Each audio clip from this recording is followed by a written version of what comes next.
अतिथिगण, शिक्षक वर्ग और प्यारे बच्चों, आप सभी को महावीर जयंती की हार्दिक शुभकामनाएं। महावीर जयंती जैन समुदाय के अनुयायियों का सबसे महत्वपूर्ण त्यौहार में से एक है। भगवान महावीर की यह महावीर जयंती का त्यौहार पूरे भारतवर्ष में ही नहीं बल्कि हम पूरे विश्व में उन्हें बड़े ही हर्षोल्लास के साथ मनाते हैं। भगवान महावीर 24वें तीर्थंकर जैन समुदाय के 24वें व अंतिम तीर्थंकर थे। भगवान महावीर का जन्म बिहार के कुंडलपुर गांव में हुआ था। वहां के राजा सिद्धार्थ और रानी त्रिशला के वो पुत्र थे। महज 30 साल की आयु में ही उन्होंने आत्मकल्याण की ओर कदम बढ़ाया, यानी उन्होंने दीक्षा अंगीकार की।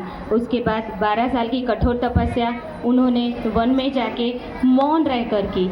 इस तपस्या के बाद उन्हें केवल ज्ञान की प्राप्ति हुई। केवल ज्ञान की प्राप्ति के बाद भगवान ने संसार को उपदेश देना शुरू किया। भगवान महावीर सिर्फ एक ही ऐसे व्यक्ति है जो हमें बताते हैं कि आप मेरी पूजा मत करो, मैं कोई चमत्कार करूँगा ऐसी आप उम्मीद मत रखो, क्योंकि मैं ऐसा कुछ नहीं करूँगा, क्योंकि आपकी जो भी परेशानी है वो आपने ही पैदा की हुई है, तो आपको ही उसे सुलझाना है। मैं तो सिर्फ मार्ग बता सकता हूँ। मैं जिस मार्ग पर चला हूँ उसी मार्ग पर आपको भी चलना है, पुरुषार्थ करना है। तो मैं मार्गदाता हूँ, मोक्षदाता नहीं। भगवान महावीर बड़े ही वीर और महान व्यक्ति थे, लेकिन उन्होंने कभी भी रणभूमि में जाके हजारों सैनिकों के आगे अपनी जीत को नहीं देखा था। वो हमें सिखाते हैं कि हमारे आंतरिक शत्रु यानी हमारे अंतर्मन में जो शत्रु है, जैसे लोभ, क्रोध, मोह, माया आदि पर हमें विजय प्राप्त करनी है, और महावीर स्वामी भगवान ने उस पर विजय प्राप्त की थी। इसीलिए वो हमें इस उपदेश को बताते हैं। भगवान महावीर के 2 प्रमुख उपदेश थे, जियो और जीने दो, अहिंसा, परमो धर्म। इस सिद्धांत को सिद्ध करते हुए भगवान हमें बताते हैं कि इस पृथ्वी पर छोटे से छोटे जीव को भी जीने का अधिकार है।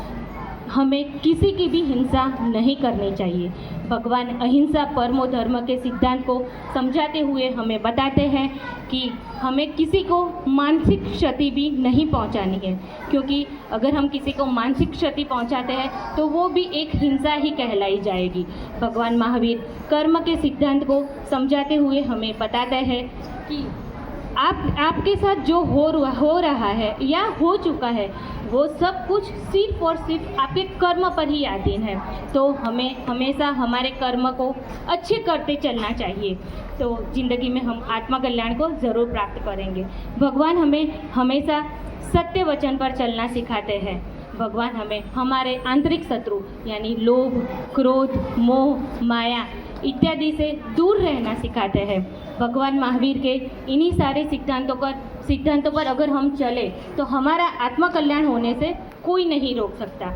और इसी तरीके से अगर हमारा समाज, पूरी मानव जात अगर इस सिद्धांतों पर चलते हैं तो पूरी मानव जात का कल्याण होने से कोई नहीं रोक सकता। आत्मकल्याण होना निश्चित है। तो आज महावीर जयंती के इस पावन अवसर पर आओ हम सब